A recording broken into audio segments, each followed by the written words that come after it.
My boss told me I wasn't allowed to speak to anyone, so when he tried to fire me for not communicating, I used his own rules against him. I was working as an IT consultant for a niche pharmaceutical firm. My role was to provide a production support position. I was told I was only allowed to communicate with two specific people on the client side. One was the head of IT and the other was his subordinate. This was in an email that clearly and in no uncertain terms stated that I was only allowed to communicate to those two individuals, and they would handle communication with the business side after I sent my root cause analysis of production incidents. I thought that was strange, but I was informed that the head of IT felt threatened by our company and thought we were there to threaten his job. So I was told to play nice so he would realize we really were there to help. So for a few months I would sign on and check various system logs for processing errors, AMD failures. I would determine the issue and fire off an email with my findings and solution suggestions. Then one day I get called into my director's office.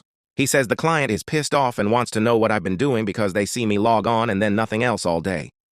I tried to tell the director what I do, but he doesn't listen. Jerk even put me on a performance improvement plan. Next thing I know, I am in a meeting with 8 vice presidents from my firm. It is very clear they plan to fire me by the end of the meeting. At this point, I ask if I can just show them my email history. I show them the email that states I can only communicate with 2 specific people on the client side. I then show them the emails I sent to those 2 people as instructed, providing my analysis and suggested process improvements to handle the exceptions in the logs. Suddenly, 8 VPs no longer want to sacrifice me to appease the client. Instead, they take the evidence to the client. A week later, I find out the client's head of IT was escorted out of the building by security and that apparently a college buddy of his wanted the support contract. IT head figured he would just make my firm look bad in order to cancel our contract and get a new contract for his pal. How the head of IT didn't consider that a digital trail existed is mind-boggling. He was worried about us taking his job away and made it into a self-fulfilling prophecy.